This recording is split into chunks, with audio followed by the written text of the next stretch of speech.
And welcome in to another episode of Too Many Points on the Tell Me More podcast. I'm your host, Mac Moore, here again with Justin Pemberton. How's it going, Justin? Mac, it's good to be back on with you. And of course, just for all the times when I, had you on back when I was doing my radio show on ESPN Kansas City, and you're just returning the favor. So good to be back on for a second time.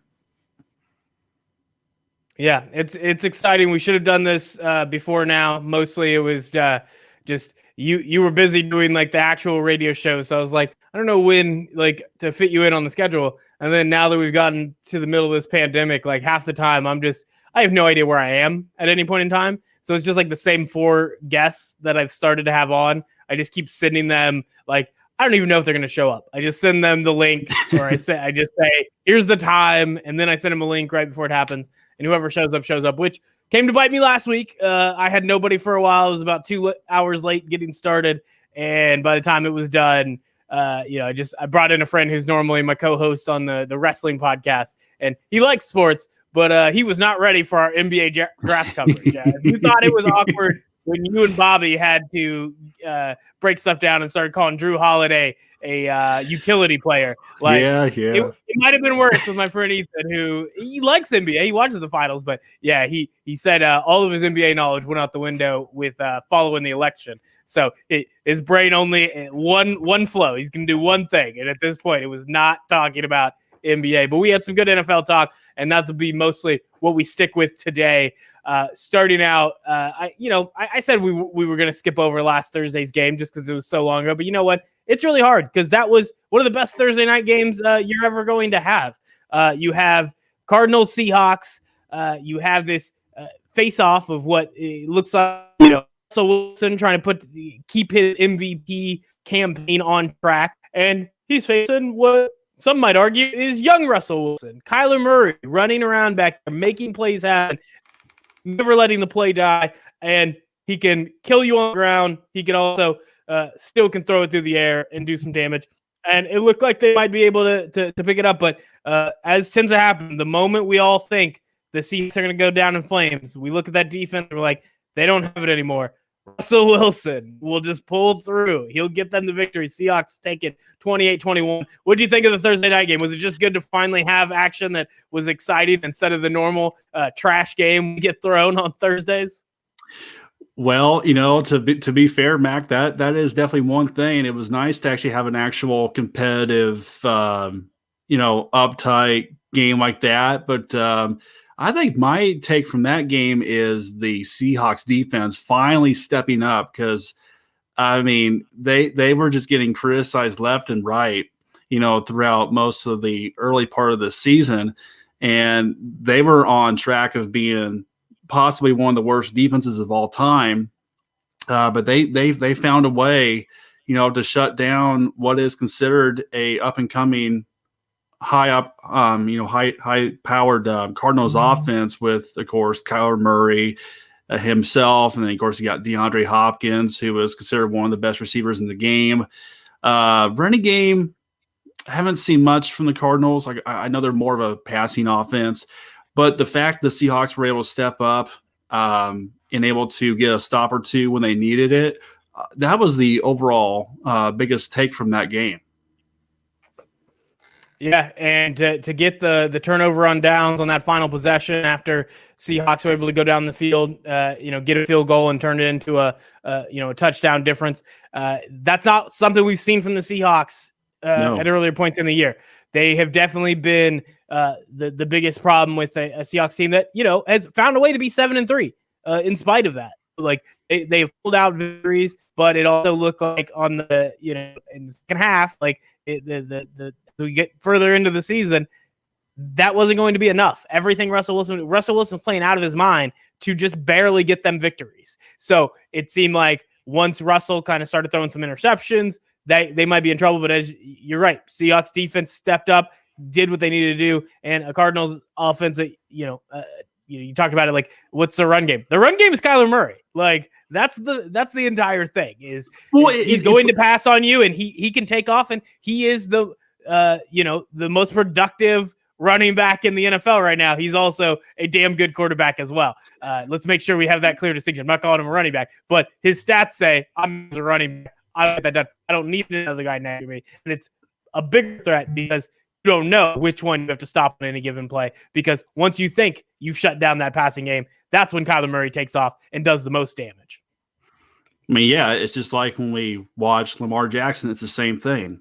I mean, he is basically the running game. I mean, sure, you can have a normal type running back in the backfield to be considered your running game, but when you got a guy like Kyler Murray and Lamar Jackson who have that capability to be able to run the ball, I mean, they are the running game. Yeah, so it's interesting to see how good they are right now. It was interesting to see that, Cardinals defense was something that I don't think people thought would be good this year, and they have been. And, it's tough to be in a game like that and end up coming up short against Seattle. But I think of those teams in the NFC we were talking before we came on, there's a lot of teams that are kind of in this big top of the pack that nobody can really separate themselves. I'm not sure, if the Seahawks can replicate on defense what they did this week. Maybe they can be the team that kind of pulls away. I'm still not thinking just because the Cardinals are back a game, I still not putting them into that like falling away category. I still think they can do a lot of damage down the stretch. So it'll be interesting to follow both of those teams going forward. Now we can turn the page. We can get to Sunday action. And this one was, not a bad week of NFL. I know this is one that I should have paid more attention, but I was trying to, do my normal multitasking, do some other stuff. And, even the Chiefs game, at some point I'm just they'll come back, let's spoiler alert. I was right, but we'll talk about that game in a bit. Let's just start going down. We're going to go down the list. We're going to save the homerisms for last, because I think we'll just end on a high note of talking about a certain result in the Chiefs game that was got me excited. So, it wasn't the blowout I wanted it to be, but it's even better because you just ripped the hearts out of the team that's trying to chase after your division crown. Let's start with Browns and Eagles being a game that I know that, more points than the week before, but I think most people would still just describe this one as ugly. Is there any takeaways you can have from a game like this other than just the Eagles are bad and, as much as the Browns keep finding ways to win, that, 7-3 record, it definitely isn't equivalent to, say, the Seahawks 7-3 record that we just talked about. Well, I'm starting to believe that the comments of Doug Peterson about Carson Wentz are starting to come back and bite him. I mean, what else can you really say about Carson Wentz? I mean, he was 21 of 35 for 235. He had two TDs, but the two interceptions, especially that one, when he gets nailed in the backfield, and then of course, is it Kiki that picked it off for the return for the touchdown for the Browns? I think, to me, that was the ultimate, dagger right there for the Eagles. I mean, right off the bat, gets that interception, and they're already down 7-0. And I think that was where the Browns, they set the tone for that game, and the Eagles were really never ever in that game, even though it was 12-7 at one point. It was still a close game, but the Browns, they pulled away, largely due to really good defensive play without Myles Garrett, by the way, who was not in the game due to being on the COVID-19 list. But the running game of Kareem Hunt and Nick Chubb were also a huge factor too. But no, just too many miscues from Carson Wentz, and he just shows yet again why he just can't be trusted as a true elite quarterback. He's probably, at this point, I don't know where you would rank Carson Wentz in the rankings as far as best QBs in the league. If he's top 30, top 40, I don't know where you would have him at. You gotta have him in the top 30, man. I think generally speaking, people still weren't ready. There's a little bit of rigidity in the rankings. So he was kind of in the, couldn't crack the top 10 post injury, but it was they felt like he was somewhere in that middle pack, which isn't great anyways. But this is tough because he's without a doubt fallen past that top 20. He's going to have to show something to say he's even near the top 20. So he's starting to fall in the middle 20s. I wouldn't start to go too far and say 30s. Back quarterbacks that are just better than him. But at the same time, when you build the franchise around him and what you're paying him versus what you're paying those other guys that he's putting up similar stats to right now, it ain't pretty. I mean, we can say that. And on top of that, I mean, you do. And he's a rookie, but could you maybe try to maybe look at Jalen Hurts, put him in there and see what he can do for a change? I mean, maybe he could be the spark. I mean, sorry, but you're not going to have to rely on. And I know they re-signed Josh McCown to the practice squad, and he's like, what, 45 years old, something like that. You're not going to rely on him. So Jalen Hurts, I think, needs to get a look, just see what he can do. And if it could be like, Tua, coming in and replacing Ryan Fitzpatrick to where it could light a spark for the Eagles, great. And I mean, they're banged up again on the O-line. They got some issues. I know Jason Kelce had to come out of the game for a brief bit because something happened to him. I can't remember exactly what happened to him injury-wise, but they do have some problems in the O-line. Of course, receiving core is banged up yet again. So they have injuries, but come on. Carson Wentz, you are the franchise quarterback, or you're, quote, supposed to be. Just no excuses. That's my biggest take from that game. And it was a dumpster fire of a game. All right. And I don't want to stay too long on dumpster fire, so I won't go the normal retread of, do you think the Browns are going to be able to make the playoffs? Or, it's like, at what point does their magic run out? Don't want to talk about it. I will give you one quick answer. Do the Eagles still win the NFC East? You know what? I'm going to say no. I'm pulling for the fighting Ron Rivera's. I'm pulling for Washington to win that because, one, Ron Rivera, who's been fighting cancer all this time, more power to him. And then, of course, what can you say? Alex Smith, comeback player of the year. That guy has thought through so much. 17 surgeries. I mean, holy cow! I'm just so happy for Alex Smith, and I'm going to keep hoping and keep rooting for Washington to win that awful division. Yeah, for me, I root for it for the story. I still don't see Washington as win over the Bengals is not like the win that puts you on the track for the playoffs. Although it's a very tight window, so they're getting closer. It does suck to see Joe Burrow go down. That's probably the biggest takeaway from the Washington game was him to get injured. And, it's a big moment where you want to cheer on Alex Smith coming back and doing this. And it's a great moment. At the same time, there's this horrific moment on the other side. And so that's the game of football. It's the yin and the yang. And I think my takeaway from that game is just sadness for Joe Burrow. But, let's see if Washington can beat a real team first. And then we can start to figure out whether they might be able to slide back into the top of the NFC East. Yeah, like actually go maybe beat Pittsburgh, out of the blue maybe. I mean, that would help Kansas City, get right back into the number 1 seed discussion.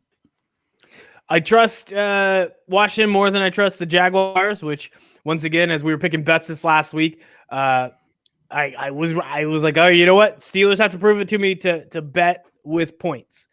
They proved it this week. I know some people were ready, and they were ready to do the long shot bet because the adage is that a team like the Steelers, they're not going to slip up against a good team that they come prepared for. It's going to be one of those bottom of the barrel teams. I knew before that game, I specifically said, if that's the idea, don't throw your money away because it ain't going to be the Jaguars. It might be a bad team, but it ain't the Jaguars. It could be Washington. I'm also not going to get my hopes too far up, but we'll talk about that later when we get to the sports bets for next week. Well, when you're Jacksonville and you have to try to do crazy things like an onside kick to try to stay in the ball game against Pittsburgh, you know where you're at. I mean, come on. That game was a total blowout. There was never any chance, of Jacksonville, even though I was hoping, but I knew the writing was on the wall in that game. It was going to be a blowout. Pittsburgh's the better team. Best defensive line in the NFL, best linebacking core. I mean, just everything was going to be in the favor of the Pittsburgh Steelers. Yeah, and that's fun that I would say this. don't bet that a team would go undefeated. So even with Steelers at 10-0 right now, it's like the bet history tells you it's not a good bet, right? No. At the same time, when you're doing individual bets, don't bet against the Steelers the rest of the way because there's just no reason to. Like maybe with points, maybe if you're just doing, but if you're doing straight up, like don't try to be the person who tries to figure out the game they lose because it could just be one game, you know. And there's just no point in you throwing your money away. Ride that wave until it crashes. You know, that's my best advice for anybody who's looking to try to win some money off of games this year. Don't just go for that long jump because the Steelers are already shown you. If you bet against the Steelers, you would have been wrong 10 times. You know, like you're not coming out on the winning side there. A more interesting one that was a little upset pick, and I kept with them on the points. I'm not going to pretend like I thought they were going to win this game, but Titans Ravens. We knew this is going to be a big one because the Ravens have been on the downward slide. Really, the Titans had it well. So these are two teams that really needed this win, and we got a hell of a game out of it. And it ends with the only way we know the Titans to win a football game, which is Derrick Henry on a walk-off because he's too much of a man for anybody to pull down. If we had Shane on, we'd be asking about the panic mode. But just from your perspective, when you're looking at these teams, is that the biggest takeaway? Is it that the Titans are getting back on track, or is it that the Ravens are really in tough shape right now with the way they've played over the last 3 or 4 weeks? Oh, it's no question, Mac. It's the Ravens. They've got some problems.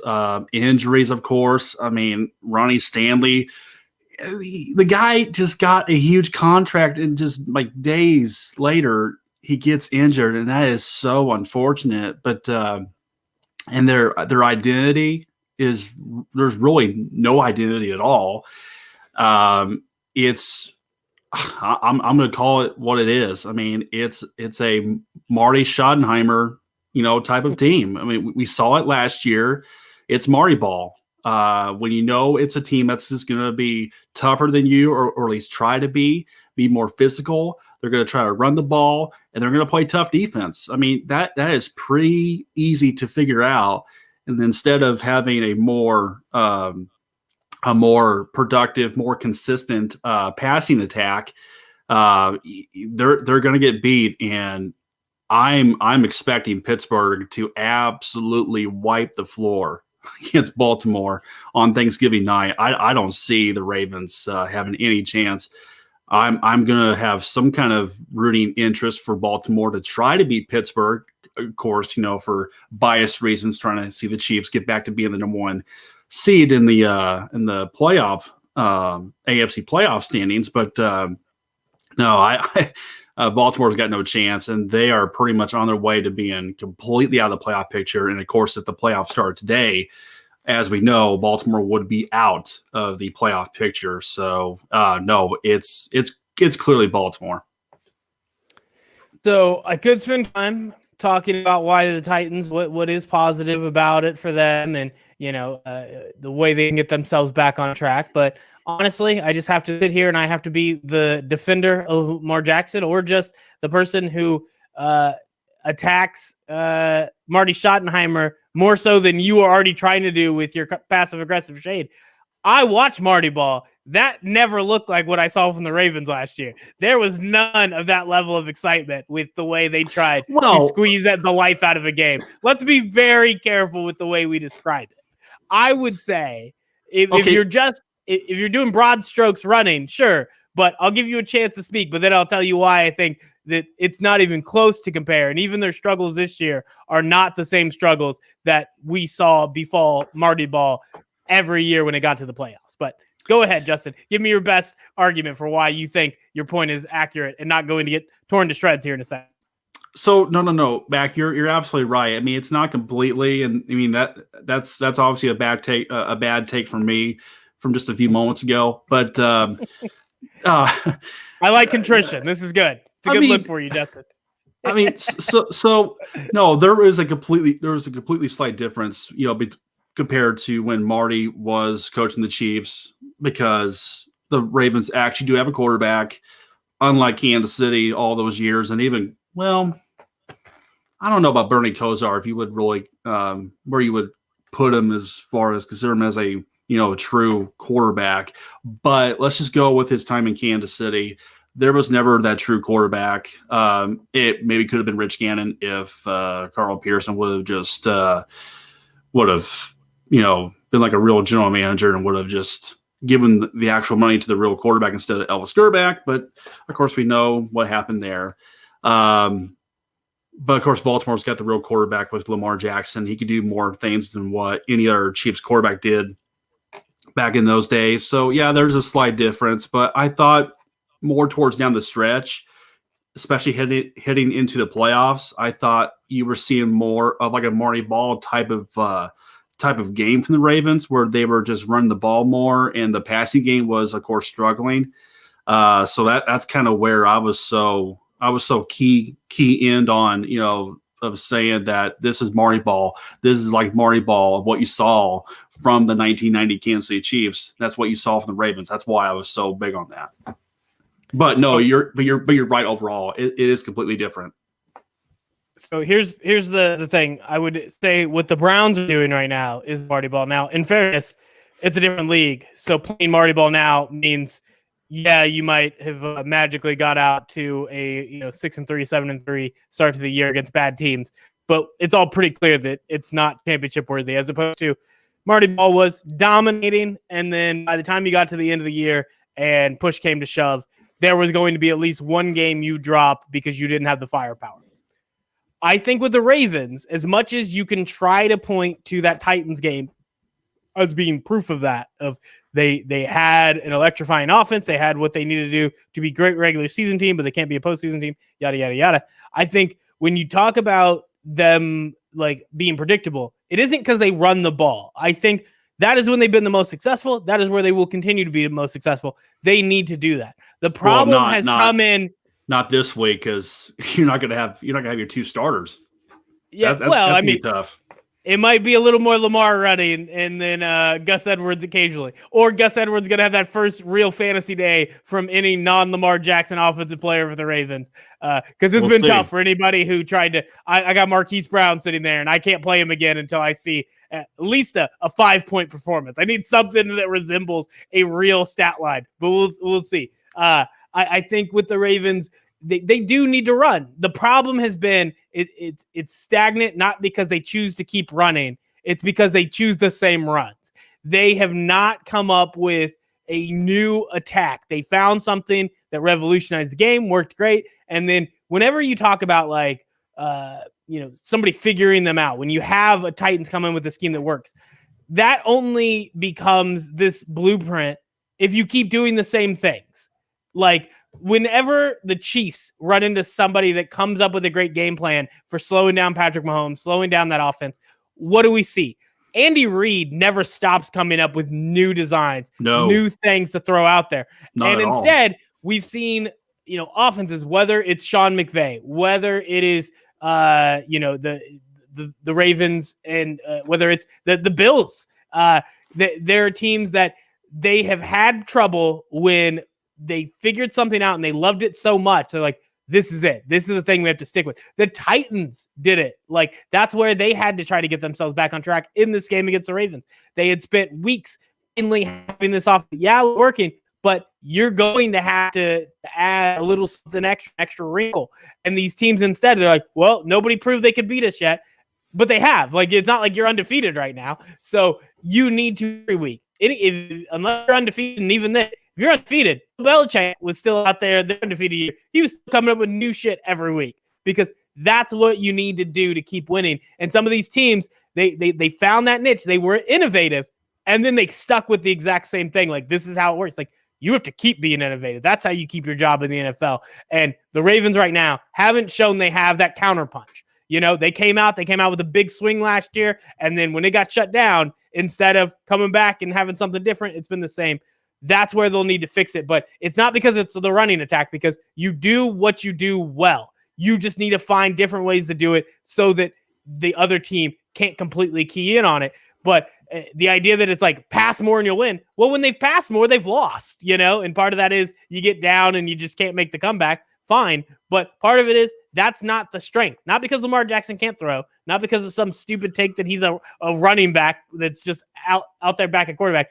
The problem is they are better when they run, and they have to find ways to make sure they can keep doing that and not make it so easy for the other team to shut it down. And then once that team gets a lead, so easy to keep Lamar Jackson in check because he won't be a quarterback who throws down the field. He's a decent enough quarterback. He's not going to be Patrick Mahomes bringing you back by 14, 21 points. Now, he can bring you back by a couple scores if there's time on the board, but you also, I still believe this. I said at the beginning of the season, your best chance of coming back when you're down is still don't just put it in Lamar's hands and throw it down the field. Keep trying to run the ball, and over the course of 4 quarters, Lamar Jackson, now not this week when all the running backs are out, but when they're healthy, when you have everybody back there over the course of 4 quarters, I think that team can more often than not win against almost any team in the NFL. I just also think the Chiefs are their kryptonite, and I'm very thankful for that.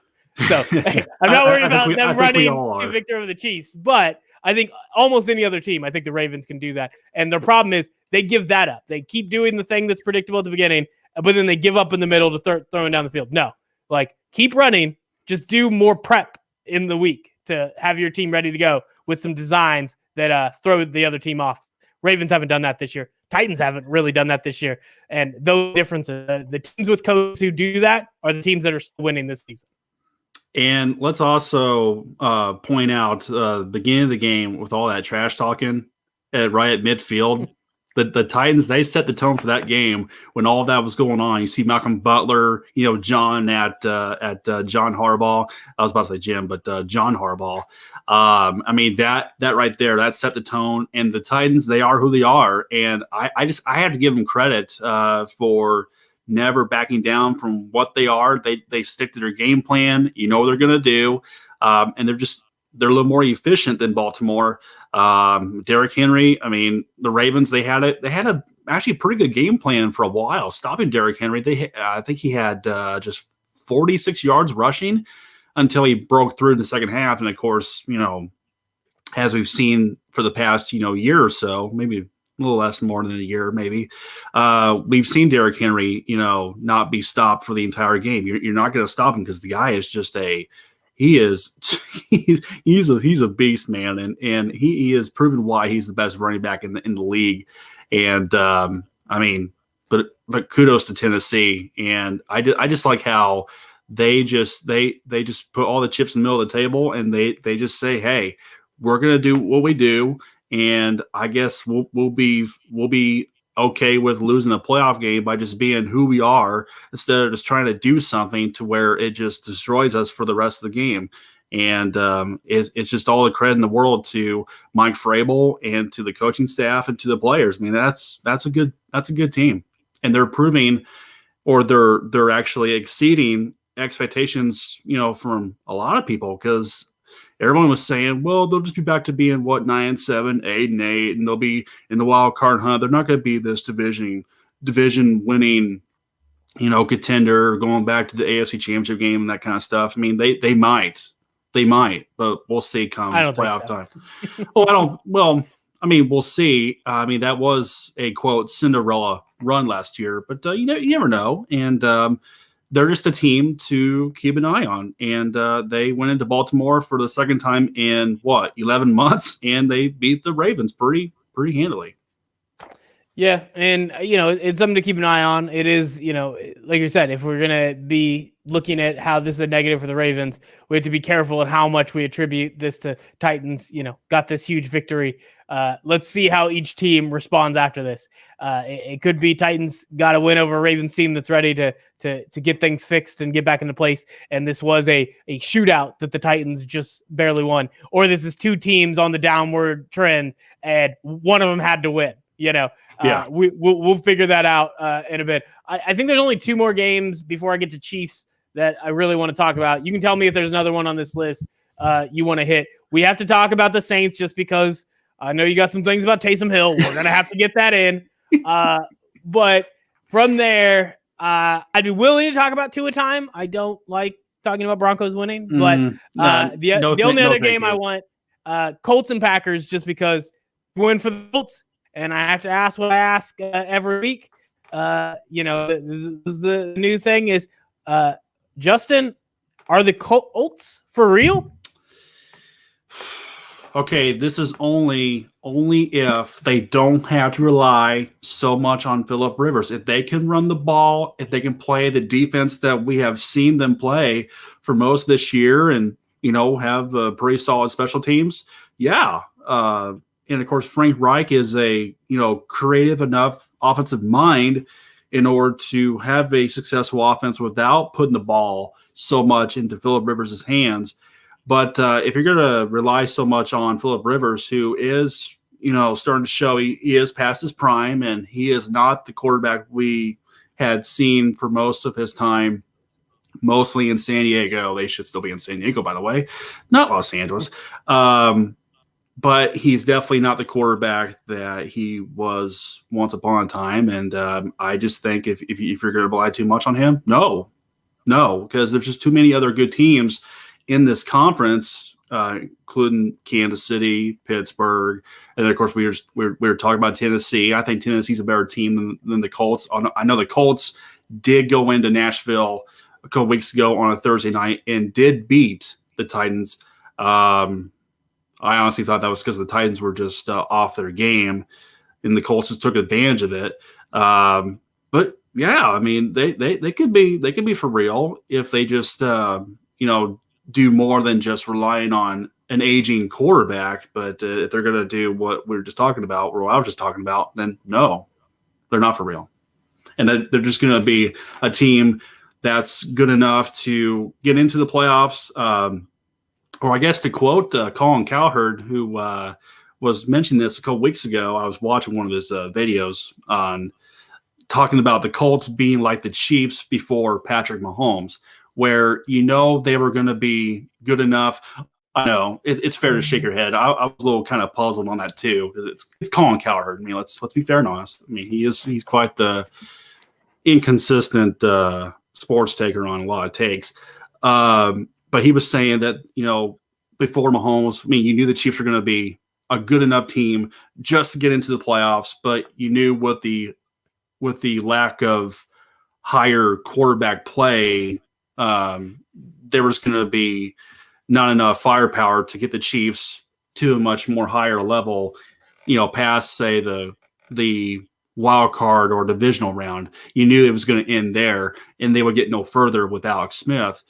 And that's kind of, which I still don't agree with. I don't agree with both sides of this Colin Cowherd idea. It is definitely a puzzling take from Cowherd. I was a little confused there. I was like, yeah. So we'll start with the most obvious. We'll start with the one most people agree with me on, and then I'll hit my hottest take. I'm just looking at Phil Rivers. I guess might be right. I think sometimes I look at Phil Rivers. He plays a lot like Alex Smith. Those are two similar quarterbacks right now in terms of what they're bringing to the table. Like that's the first part is the idea of what the Colts have together and what they can do with the quarterback. They brought in a guy who throws down the field. If he's going to lose them games, it's because he's throwing it away. Like the firepower is not the issue with Phillip Rivers. If anything, it's misusing the firepower. Right. When you're going to the specifics, you're doing like the broad strokes of the team. I don't even agree with that because I still believe people are completely wrong about the way they look at Alex Smith. I think when you look at what he accomplished and then you go to the end, you're like, well, you won 13 games, but you didn't win enough playoff games. Every single season with Alex Smith, they had a defense that was top 5. They built it to be, he was a game manager. The defense wins it for you. They lost those games not because Alex Smith was not throwing down the field. They lost those games because that defense got injured every year. They never had a playoff run where Justin Houston and Tom Bahali were healthy. So pretending like Alex Smith was not like the way they built this team isn't good enough to win. It would be if those players were healthy. A top 5 defense plus Alex Smith, maybe they still don't win a championship, but they could. That is a formula I believe put you in contention. And the idea of watching them lose each year and saying, see, that proves my point. It's like, that's not what happened. the top 5 defense wasn't there for the playoff games. If that was the case, if that defense was shelling out and he was losing games like he's freaking Kirk Cousins, fine. That never happened with Alex Smith. And then we even got the final year before Mahomes took over. Alex Smith looks like an MVP candidate. So any idea that that's who he is and he's just constantly going to drag down a playoff caliber team is bullshit, because that's not what ever happened with Alex Smith. Like, that is looking at the final print and then pretending like it proved a point. It totally did. And I get very mad when people try to do that. Mad when Cowher does it. I'm mad when Bobby's done it for 2 freaking years on this pod. And I just figured this, now that Bobby didn't show up and he slept in, this was a good time to relitigate the Alex Smith argument. And yeah, that's the best. That's probably the best soundbite we're going to get out of me through this whole pod. Now, there is a possibility that Phillip can just remain what he is, and maybe, I mean, it could be enough to where the Colts could actually, rise up and maybe be an AFC Championship contender. But if they were doing no Flacco like run down the stretch for Phillip without falling on his backo, Mac, it could work. I swear that joke will never get old. I'm so glad you mentioned that one day, that one Saturday morning. It was awesome. I'm pretty sure I stole that from somebody. I don't even know. It's a riff on the Michael Jackson thing, and all I know is it's become an all-time joke with me, and I use it a lot. And I know I definitely said it a lot when the Chiefs were playing the Jets a few weeks ago. Actually, no. I'm definitely gonna have to show you some stand-up specials. I need to get you to diversify your comedy range just a little bit. Crappy Saturday morning jokes are the things you keep going back to. It was actually the game on a Monday night between the Patriots and the Jets when Flacco had to play, because Sam Darnold was actually playing most of that game against the Chiefs. Yeah. So it was that Monday night stinker. In upstate New York, so I don't know, but more bad football games. Bad football games. We have to sit there, and that's why they're so desperate of trying to get it back to being on ABC and get a new NFL package in 2 years. So we were so focused on the Colts, though. This gets back to on the Packers side. Are the Colts a good enough team, particularly when, as you said, Philip Rivers played a decent enough game? It was close to the level of what Aaron Rodgers was doing, and if you can get that out of Philip Rivers, that's a winning formula for them. Is there much to take away from the Packers in terms of what this means, not being able to beat a team like the Colts? Not really. I was more impressed with the Colts being able to just overcome an early. Wow, what were they down, like 28-7 or something like that? It was a big deficit. I guess if there's anything, maybe the Packers defense kind of maybe leading up a little bit and just led the Colts back in. But of course, that massive turnover by was it Aaron Jones? They had that fumble to where the Colts were able to go down and get the game-winning field goal in overtime. Maybe there's a crucial mistake, and maybe it's just another game on Aaron Rodgers' resume where, he could have had that one. He could have had this. He could have had that because he was so good again. He was Aaron Rodgers. But overall, no, not really. Yeah, I this is another one where I think something like the Bucs game is a bigger factor. I don't think any sort of 3-point loss. A win is a win is a win. Things have to go really sideways for me to take away from it. Like the Colts are also, right now a 7-3 team. If they were any worse, maybe you start to pick at kind of the Packers for that. Right. Otherwise, I really don't. One though that because I like to factor in strength of opponent before I wildly pretend like my takes are right. Using something I don't know, like the Saints winning 24-9, and trying to use that as a reason to say Taysom Hill was the right decision, and that I was wrong last week for ripping into him. Justin, I'll let you get your gloats in before I decide to, show the world whether I'm going to show a little bit of humility, a little bit of contrition, as you did earlier in the show, or whether I'm going to double down on my take. Justin, what do you think of the Saints and Taysom Hill's performance beating the Falcons on Sunday?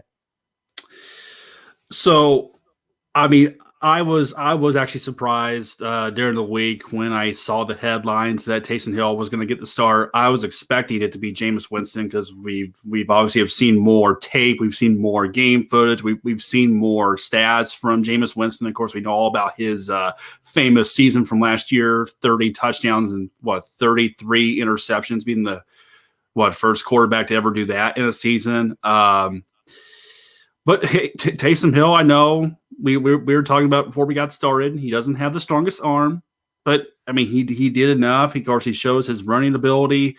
18 for 23 for 233, no touchdown, no passing touchdowns. He did have one rushing touchdown, and it says actually here on the box score, he got two rushing touchdowns, didn't he? Yeah, 10 and then carries. Alvin Kamara got one. 10 carries for 51 yards and 2 touchdowns for Hill. And yes, the best running, well, I'd say the maybe second or third best running back in the league. One of my favorites, Alvin Kamara. Yes, got a touchdown for the Saints. You're about to call Taysom Hill your second favorite running back in the league. Man, this is 2 weeks in a row. Because that would be the truth. Where on the fire, man. Well, no. Well, in this case, I could have left out the fact that you were trying to compare Lamar Jackson to a running back. I could have put you on blast. Instead, I'm just going to be for reals about this.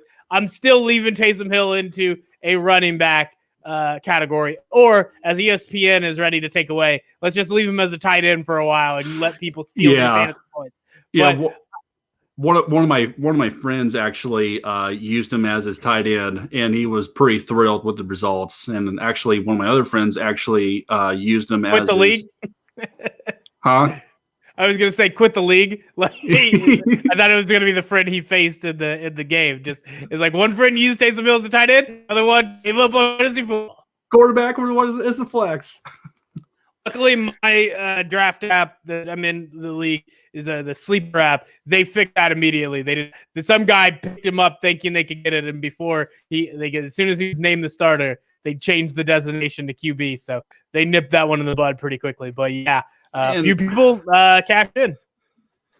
Well, I mean, and then I guess the overall feel of this game was, I mean, you were playing the Falcons. I mean, let's really see this in action when it's against, say, the Chiefs or against, I don't know. I mean, if it's up against, I'm just trying to think, like Green Bay or the Rams, a much more team that's in contention for the playoffs, not a team that's in total incomplete shambles, that's lost their head coach and GM and having to rely on an interim coach right now and Raheem Morris. And I don't know. I mean, it's a win for the Saints. I wouldn't call it, a great or a good win for the Saints just because it's the Falcons.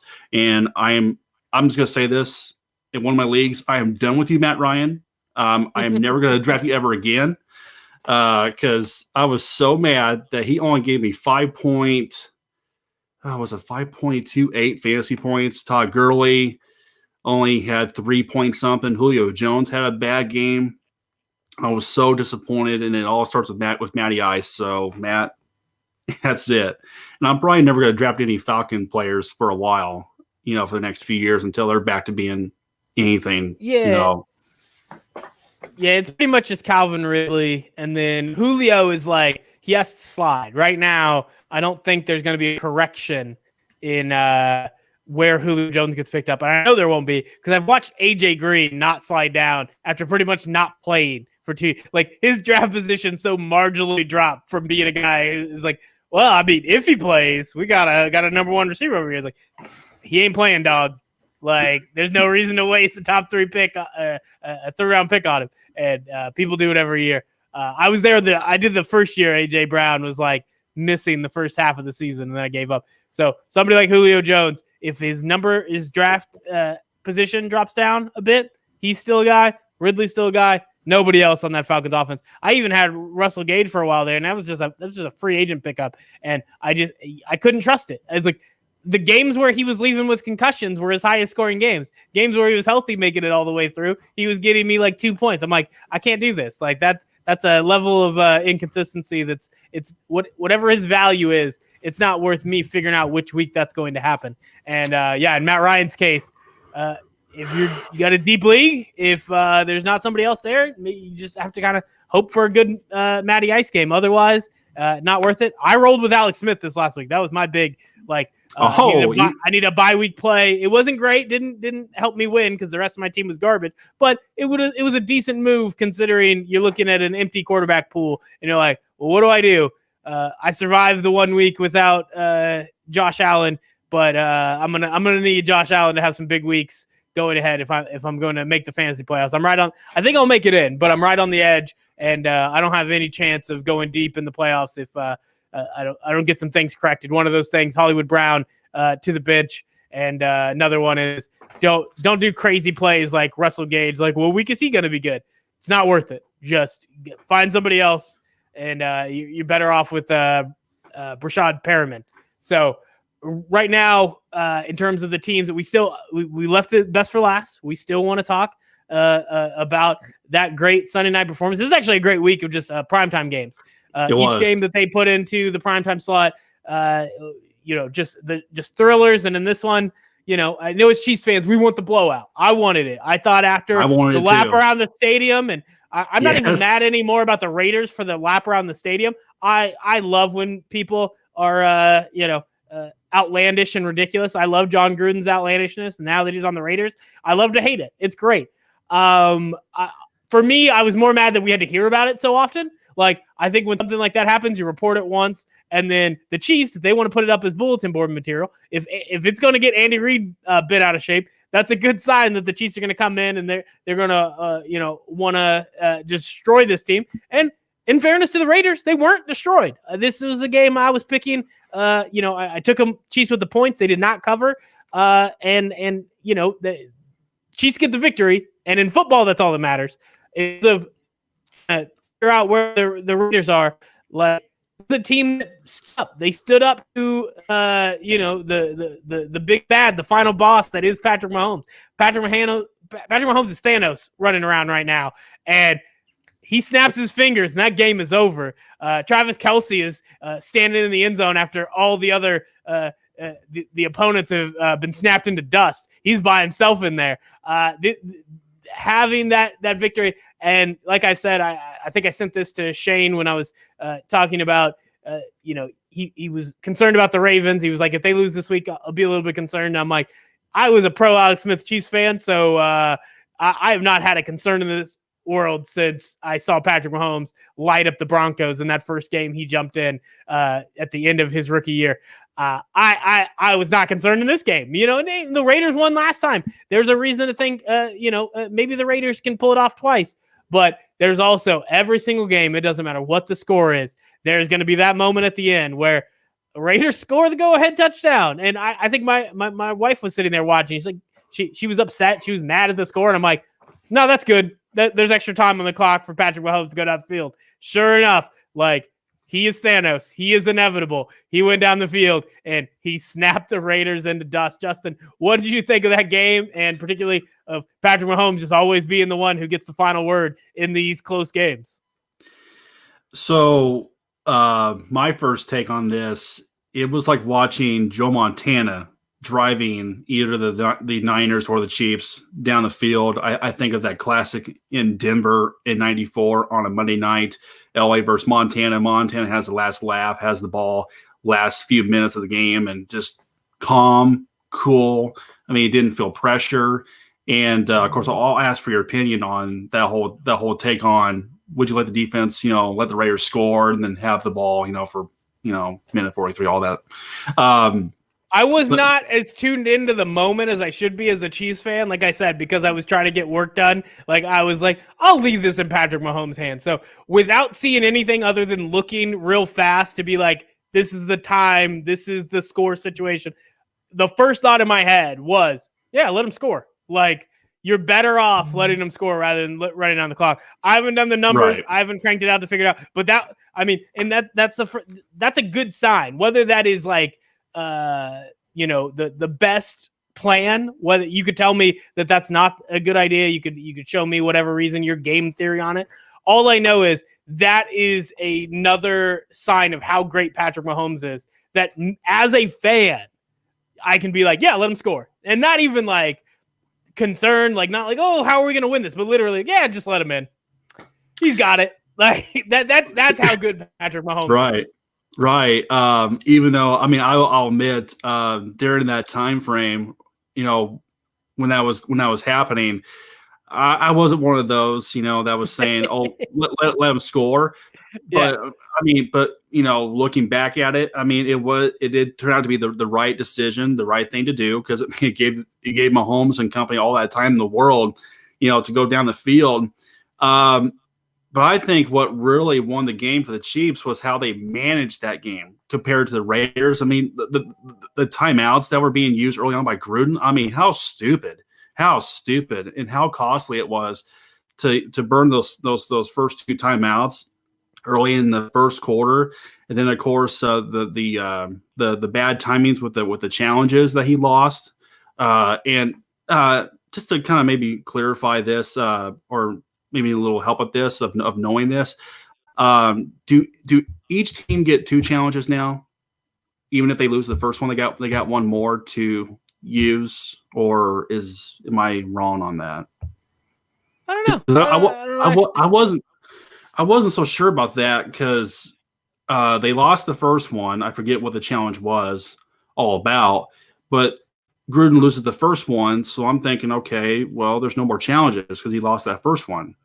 But then he challenges, of course, the catch by Kelsey if he got both feet in, which clearly you see the replay, and he drags that last toe on the ground to get 2 feet in, and he loses that one. So, but the Chiefs had the ball to end the first half. They got the ball to start the second half. And then they had the ball in the final moments of the game. And I was listening to a podcast of one Kevin Keatsman. You may have heard the name. Sounds familiar. He used to be a former radio host here in Kansas City. He made a great point that those three things, having the ball to end the first half, to start the second half, and to have the ball in the final moments, is like getting 3 crucial takeaways. I mean, the Chiefs just totally managed the game so much better than Oakland. And of course, that's been one of the things that a lot of us have been critical on about Andy Reid in the past, is his management of the game, his clock management. But in that game, it was spectacular. It was just a brilliant management game plan by the Chiefs, unlike the Raiders, where they just totally botched it. And I think, to me, that was the ultimate difference. And of course, I mean, you're going to give the best quarterback the ball last. I mean, you're gonna end up losing. So overall, just a great win for the Chiefs. But of course, a lot of concerns on the defense. I'm concerned about the pass rush. This should be the week where they should get back to being better at that, because Brady is just a statue. He can't move outside the pocket anymore. So hopefully this will be the time where Chris Jones and Frank Clark will step up. But it's very concerning to see the pass rush being non-existent. And I mean, give Derek Carr and Raiders a lot of credit. I mean, that's a heck of an offense. And it's time to, stop thinking the Raiders as a pushover. It's time to start thinking them as a threat. And the rivalry between the two is back. I mean, it's back. It's no longer Chiefs Broncos as being the top, rivalry in this division. It's Chiefs Raiders, and I'm expecting. Well, then again, I thought the Raiders. We were all thinking the Raiders were back. Back in, what was it, 2016, when they made the wild card and Derek Carr was an MVP candidate before he got hurt. We're all thinking, oh well, they're back. And it turned out to be a total fluke under Jack Del Rio. So maybe if the Raiders start winning on a more consistent basis year by year, maybe that's when I'll start to kind of feel that they're back. But for now, and for what we've been seeing these last few weeks, the Raiders are showing that they're going to become a quality, dangerous opponent. I will say, back in 2016, they get the 2 wins. That sucked. I did not think the Raiders were good. I think looking No. at the numbers, Derek Carr's MVP season, I remember in the moment being, you just look at the advanced analytics of it and kind of see his aversion to really throwing it on the field. And some of the numbers looked a little inflated, but it seemed like he wasn't quite there. And I think he got too much MVP hype.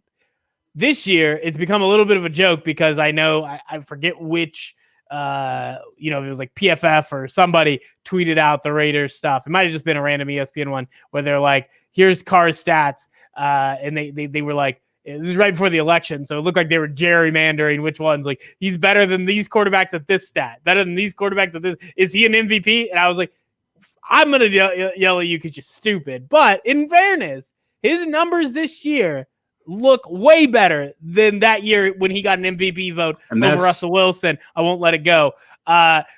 He's better this year. This is something that if they continue to build on it, if whatever they've found this year to get Derek Carr to start throwing down the field and do it consistently, and he has not really thrown too many away. So they're on the right track. This is closer than even, I think, the 2016 getting the 2 wins. That's more impressive from being able to beat your divisional rival twice at their own home. But I think this year the Raiders are definitely playing better than what I saw in 2016. I didn't expect the Raiders to keep going, and I don't know how much of that was my homerism, but right now I'm saying that the Raiders might do it. So my hatred of them isn't enough to make me say, this is a mirage, this is a fluke. No, they're getting it together.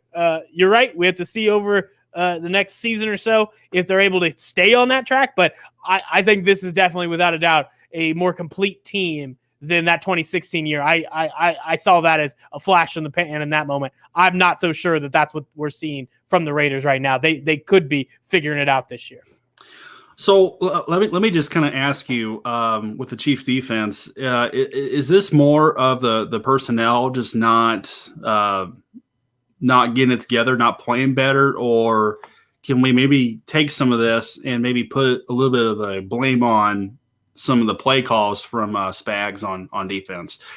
To me, I mean, if it was me giving my personal thought, I think it's personnel because, listen, I'll take anything from Spags any day compared to the previous regime, Bob Sutton. You just have a Chiefs hit list. You have the old coaches, old players, people that you're upset about. You just check off the boxes every pod. That's good. I like that. I would genuinely agree. I would say that the personnel shouldn't be an issue when you went out and you got Frank Clark. When you have Chris Jones locked up on that deal. But, they have not been able to put that together. Really, last year, they weren't able to until, it came together in the right moment. And I guess maybe at this point, we're just hoping that happens again. In this case, it's a little weird because it looked like maybe they peaked like 3 weeks into the season. Maybe the defense should have kept being bad instead of us having like the first, 5 or 6 weeks where we're like, man, this cornerback crew is really things are going bad again. That's kind of the way it played out. Hopefully, I'm hoping they can get it back on the right track, but you just can't guarantee those things. And, luckily Patrick Mahomes is good enough to win enough games, even when that pass rush isn't showing up. We will find out more when we see against the Buccaneers, because from what we're told, this is the meme game now. We're seeing it. Like, what do you need to beat the Buccaneers? You need a pass rush. Otherwise, Buccaneers have the offensive weapons to rip you apart, and they have enough people on defense. They're not always going to shut you down, but they're not just this easy defense to rip through every week. It's about, can you get that pass rush on Tom Brady? And it'll be interesting to see. If it's about personnel, Spags is going to have to bring out the big guns. He's going to have to do as much as he can to get them in a position to bring that pass rush anyways. And if they can't, there's going to be some games that will be scary down the stretch. But as I've seen it, when they've needed to, Spags has dialed it up with the group he's got. So I just have to trust that he can do that at the right times. And, did I wish he could do it against Carr? Did I wish that he'd bring the heat and take Carr out? But it didn't play out that way, and they still won the game. So right now I'm just kind of in that middle ground of I'm going to wait until there's a really bad moment where not getting the pass rush, not having the defense do what they need to do comes back to bite the Chiefs. And in that moment, we can reassess. But for now, they're doing just enough, and hopefully in the right moments, they will step up and continue to get the job done.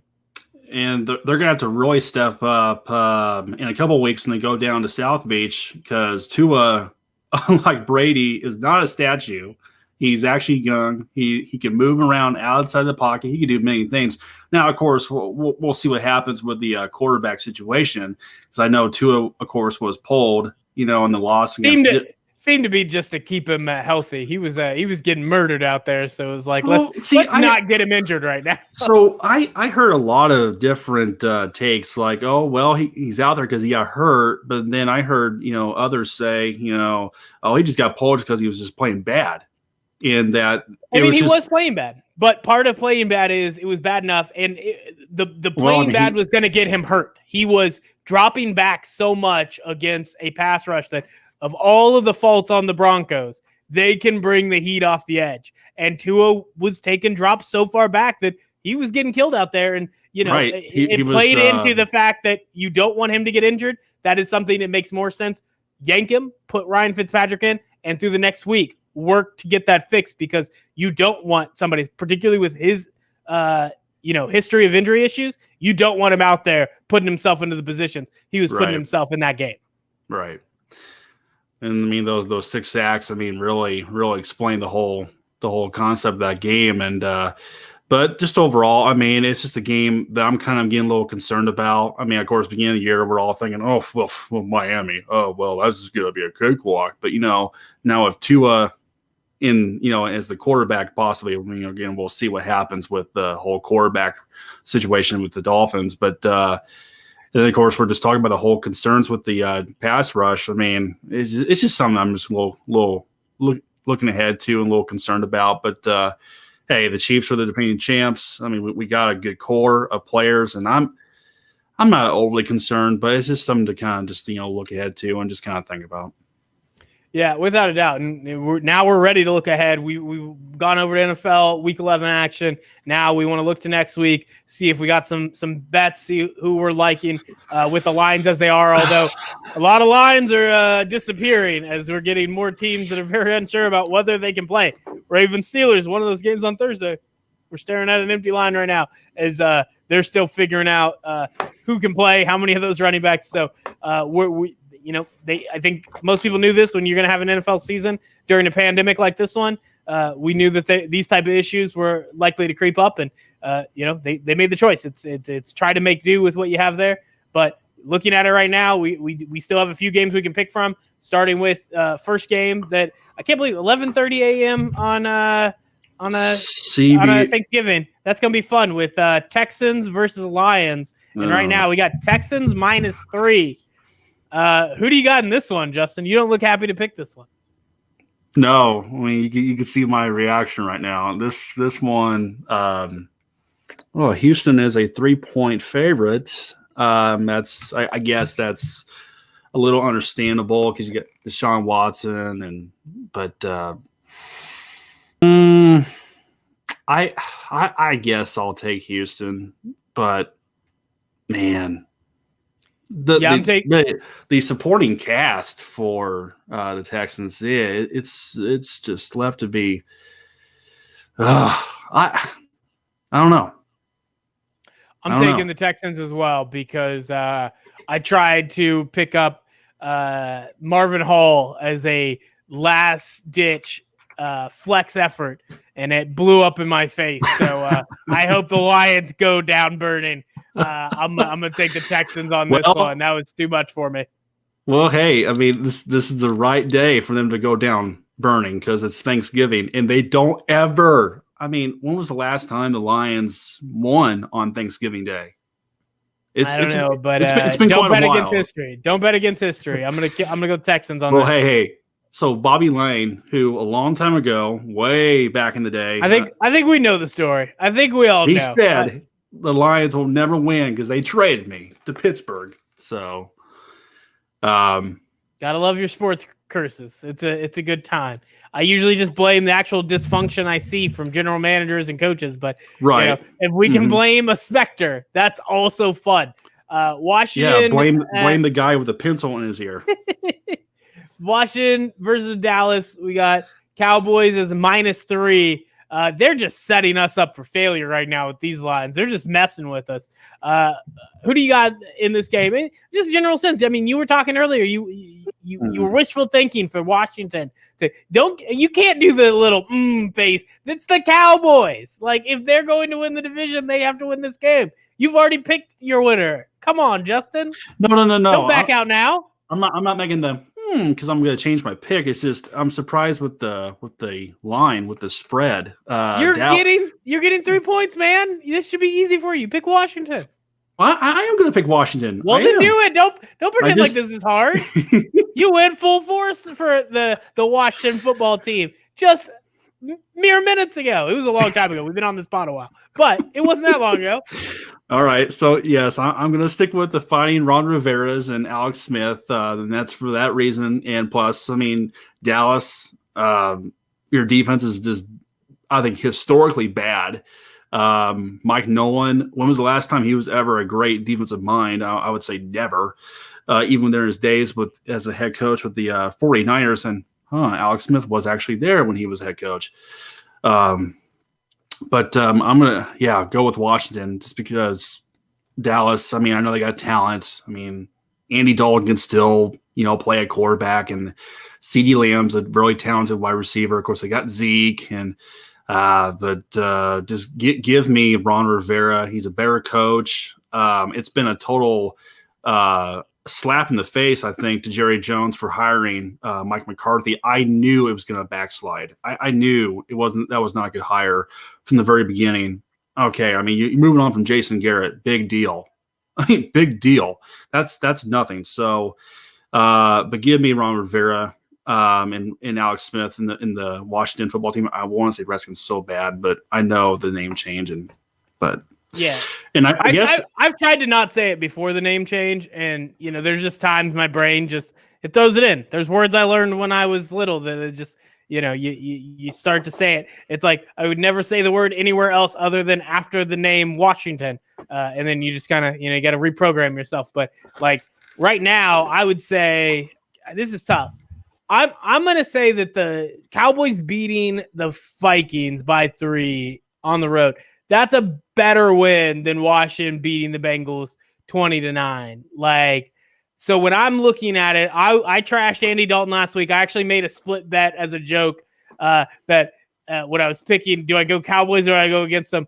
It was like, if Andy Dalton is cleared to play, I will go against the Cowboys. Like, if you give me Garrett Gilbert again, I will take the Cowboys. That's how far I went last week. But Andy Dalton came in. He played well and against a team that it's not a great victory against the Vikings, but they got a lot of threats out there. There's a lot of people. The only thing holding down the Vikings right now, Kirk Cousins and an offensive play caller who doesn't know that never let Kirk Cousins throw unless you do a play action first. So, those issues still is a good team that they had to beat. And if I'm going to look at who's got a little bit more momentum, who's kind of figured it out a little bit, neither team is all that good, but Alex Smith out there, he's still figuring it out, and he doesn't have a lot of help around him. I'm going to say in this one, it's possible that Washington defensive line will just get after Andy Dalton and destroy them so bad, and Alex Smith just has to do just enough against a bad Cowboys defense. But I think right now I'm going to go with the team that had a more impressive performance last week. I'm going to go with the Cowboys. Next up, well, just one more thing. Also, let's not forget a few weeks ago when Dalton was knocked out against Washington. This could be a payback game where Dalton wants to get back at whoever that linebacker was for Washington that knocked him out. There's still nobody to block for him, so it's like he's excited to get back at him. He's like, I want to take him out. It's like, where are the guys in front of? Why is nobody blocking? And he's done for it. So I wouldn't quite say that he has the advantage in that revenge scenario. It was just something I was just thinking about. It's a good point. And then, of course, the one thing I remember about the whole situation is how in the world does that linebacker get fined less than Travis Kelce in his dunking the football through the goal post? I mean, that was $500 less. I mean, come on. I think it might be a repeat offender tax since Travis Kelce has done that a few times. But if you're just going like, whose is a worse offense? Anybody bigger than Travis Kelce been in the crossbars? I mean, that is the reason for the fine. supposed to not be about celebration. It's like, don't screw up the crossbars, guys. Like, Travis Kelce isn't going to be the one who bends that thing. Like, let's be real about it. Hey, come on, I mean, he was paying tribute to a goat, to the all-time goat at tight end. He paid tribute to the GOAT, and he paid tribute to the NFL. So those are the decisions you have to make.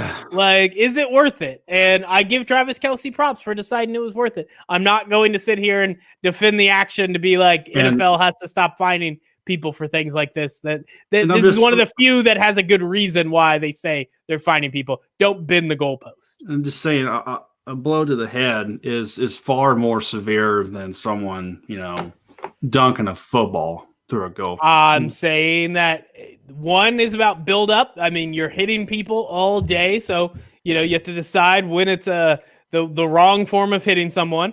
I'm gonna say when you have Travis Kelce dunking, I just he's bending the goalpost. He might. We've seen some field goals that just barely get over the crossbar. I'm just saying, Travis, I'm okay with you doing it. I'm also not going to fight the NFL. I'm not going to be the one tweeting at him, telling him, "Hey, stop finding my guy." And it's like I think it makes it that much cooler that he's willing to give up the money to be like, Tony, I'll take it. I think it's good. Next up, we're gonna hold Chiefs Buccaneers. We're gonna make that the last game that we picked the winner on. We're gonna start Raiders Falcons. You got the Raiders -3. Raiders -3. Okay. We're gonna start doing rapid reaction because we need to get the hell out of here. So just quick. So I guess we're skipping Pittsburgh and Baltimore, or we already kind of did. So the line's not there because of the running backs being on the COVID list and everything. So without the line, we're not going to pick the game. We're just going to go ones on ESPN app that have lines. Well, actually, the line is actually there from what I'm seeing. It's 4.5 Pittsburgh. That's on ESPN. It's on the app. I got the ESPN app on my phone, so that's what I'm seeing. All right. Well, if it's 4.5, now I got to get my phone out. I'm on the website. They had consistency across the platform. You pick based on that number. I'm going to pull up the ESPN app so that we're on the same page. So I'll just go ahead and I'll give my prediction. And of course, we were talking about a little bit earlier, and I was giving my 2 cents. Where I just don't think the Ravens have a chance. Well, I mean, of course they have a chance, but I just don't. With the injuries and the inconsistent play, and of course Pittsburgh just playing their tails off. I mean, their defense is so good. We already know that. Of course, Big Ben's having a nice bounce back year. It's in Pittsburgh, and I never doubt the Steelers in Pittsburgh when they play at home. So give me the Steelers in this one, and I expect it to be a blowout. I don't expect the Ravens to show up. But then again, I thought the Ravens were going to blow out the Patriots, and that never happened. So I mean, I could be wrong about this one too. And I mean, if the Ravens somehow pull off an upset, and then cool, that puts the Chiefs in position to possibly jump ahead of Pittsburgh in the overall standings in the AFC playoff picture. I'm gonna go Ravens. I'm gonna go. All right. When you think about it, I know there's this talking about middling teams, but who's a better pick than a team that we know has the actual firepower but hasn't been playing up to it? Let's see if this week they get it back on track. They give everything they got to try to take down the Steelers, and maybe the Steelers just got a little too comfortable. I'm willing to take that as a bet for what happens this week. Raiders Falcons -3. Who do you got? Silver and black. It's no question about that. That's too easy.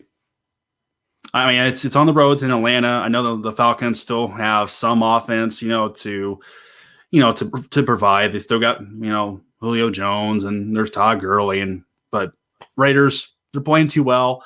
I think their defense will somewhat improve. I mean, this is not playing the Chiefs again, so this will be a slight less of a challenge for the Raiders defense. But hey, that offense is humming. They're humming, man, and they're playing very well. So give me the Raiders. I'm going to take the Falcons. I like the idea of a hangover game. You put all the energy into facing off with the Chiefs. You did everything you could. And when you come out the loser, it's hard to get yourself ready to go the next week. if it was any other team than the Falcons, I'd feel solid about that hangover pick. This one is a huge gamble on my part, but that's part of gambling. I love it. I love taking chances. Plus, let's also keep in mind of more potential COVID troubles with the Raiders because they've been the worst of anybody.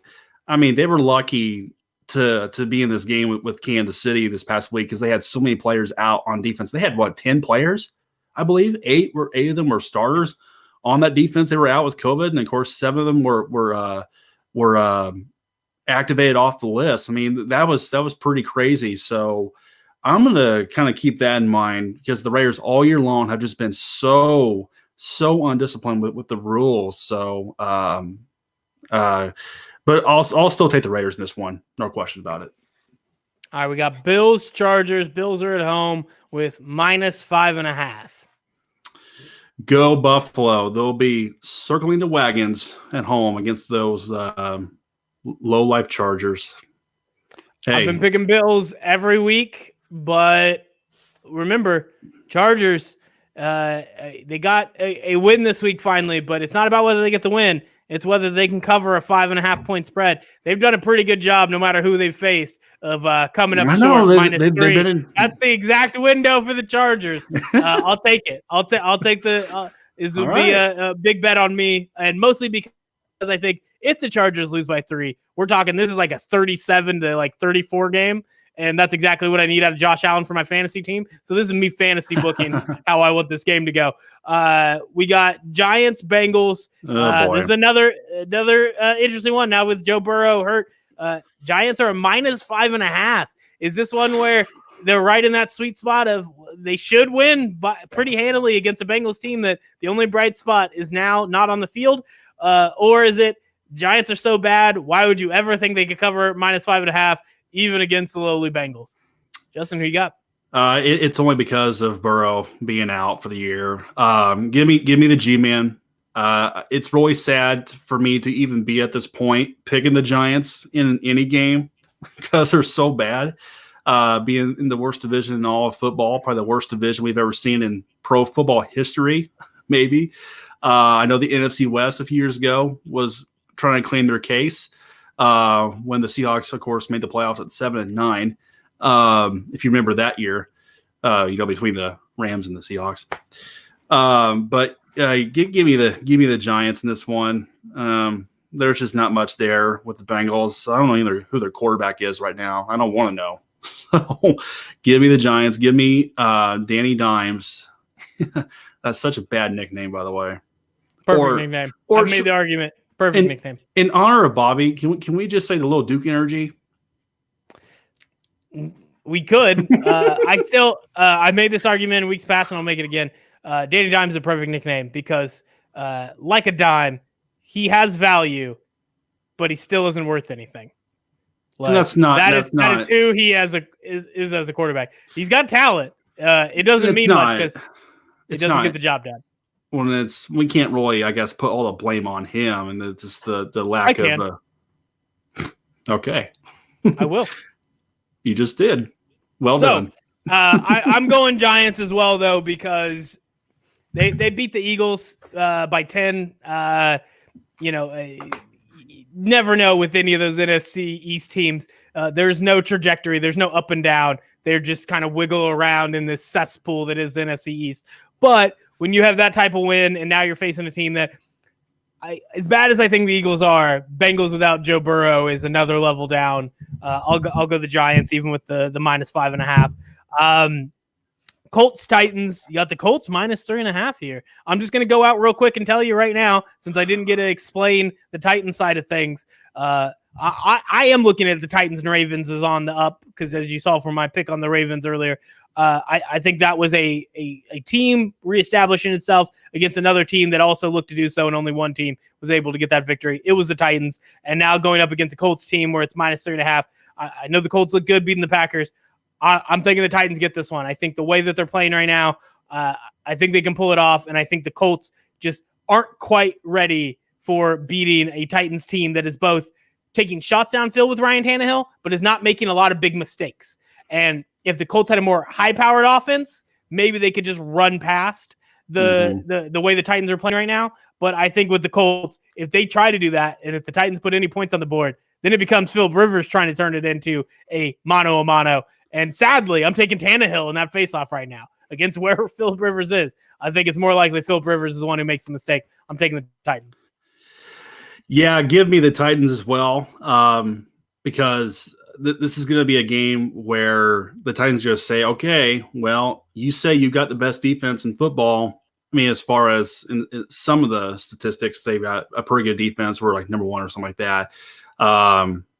This is going to be a game. Okay, prove it, because we've got a pretty good running back in Derrick Henry. And I'm here to say you're not going to prove it, because D. Henry is going to pretty much steamroll you. So give me Titans up. Give me the Titans. And I think Ryan Tannehill just continues to prove people wrong, and that he does belong not top five quarterback, but he's definitely a quarterback that you always they continue to be impressed with. And I like the Titans physicality to really be the difference in this game against the Colts. And we'll see again if this is going to be a game like we were talking about earlier, if the Colts are going to do what they can without letting it be the Philip Rivers show, if they can run the ball, if they can, play the good enough defense to stop Derrick Henry, and even the passing attack with Ryan Tannehill, A.J. Brown, and et cetera. And then, of course, special teams, coming up when they need to. But I'm going to say that's not going to happen. Give me Tennessee to get revenge from a few weeks ago. All right, fair enough. And I said earlier, we're going to go rapid fire. Now I really mean it. Yeah. We are going to do one sentence answers. I might give you like 10 seconds. After 10 seconds, I will make some form of what I will consider a human buzz, and then just start talking about the line for the next game. So we're going to start Panthers, Vikings. We got Vikings -4. Oh, this is a close game. Tight to kind of predict, but give me the home team. Just give me the Vikings. They're playing better than Carolina. Carolina's been on a kind of a spiral here recently, so give me the purple people. Never pick Kirk Cousins. I'm going Panthers. Cardinals, Patriots. Fair. We got Cardinals -2.5. Give me the Cardinals. I know this is gonna be one of those where Patriots could find a way to sneak, a W like they did against the Ravens, but give me Kyler Murray. Just too much unknown with the Patriots offense and defense as well, but give me Arizona. All right, I haven't checked the weather report, and that could change my mind. But then again, if Bill Belichick is controlling the weather, then it doesn't really matter what it says. It'll change by the time the game starts by kickoff. Call up the weather people. Let it rain. I'm going to go with the way the Cardinals have played, even with that loss to the Seahawks this last week. I think the Cardinals are playing better, and a -2.5 is not nearly enough points for me to go on the Patriots right now. I'm going to stick with the Cardinals. Dolphins, Jets. We have the Dolphins -7 at the Meadowlands. Who do you got? Oh my gosh, it should be like -40. Fins. That's all I gotta say. Until future notice, I'm going. It's tough with how bad the Dolphins did not live up to expectations this last week, but I think it's more likely they get back into form. I'm never going with the Jets. The points does have to be like 14, and even then, it's a 50-50 whether I go against or vote for the Jets. This one, I'm taking the Dolphins. Browns, Jaguars. We got Browns as -7 heading into Jacksonville. Come on, this should also be double digit as well. Browns. Man, it's hard to imagine how many games do I think the Browns can win by double digits?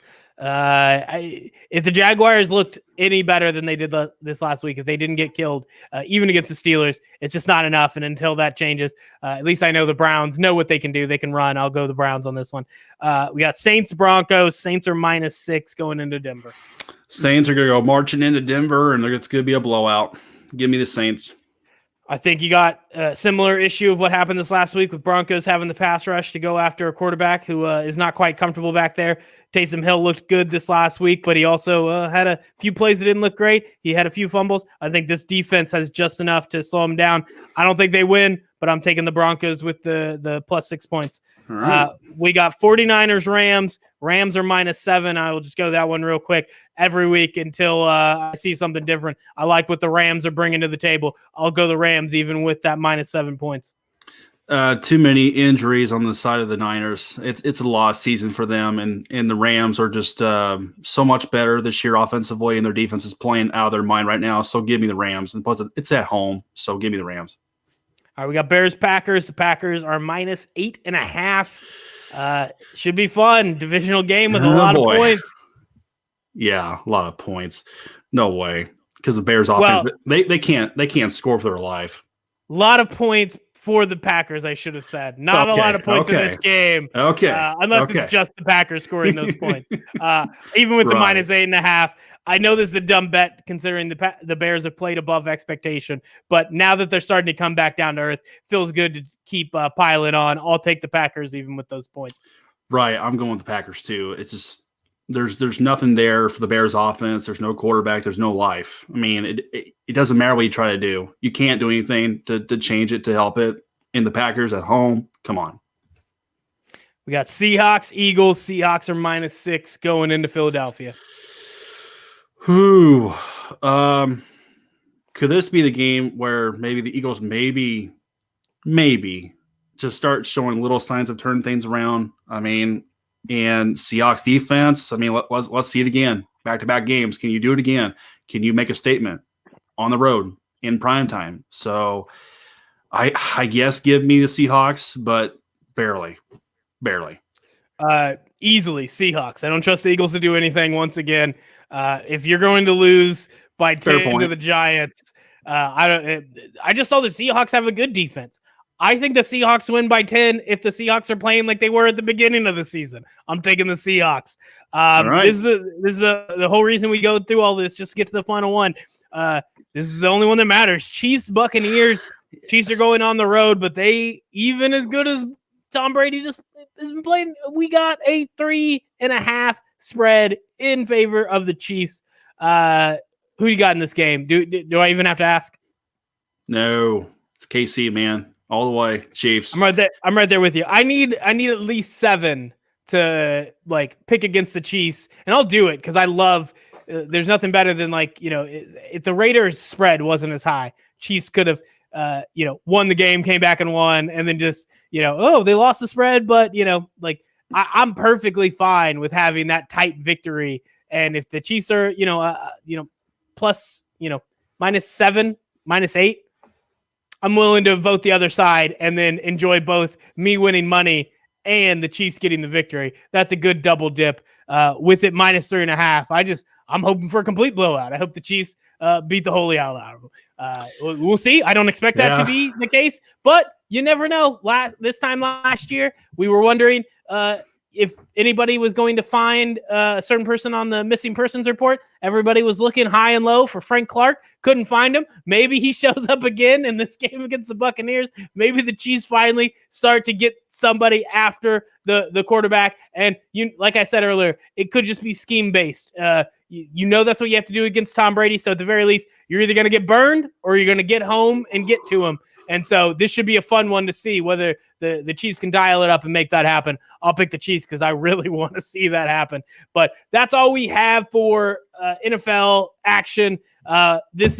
We normally would try to do 2 podcasts in a week. At least that's been the case. But obviously Thanksgiving on Thursday, I figured 1. That's why we did the bets here today. We'll try to be back next week. Same bat time, same bat channel, but that's all we have for this episode of Too Many Points on the Tell Me More podcast. Later, folks. Once I figure out how to shut it off, there's always that little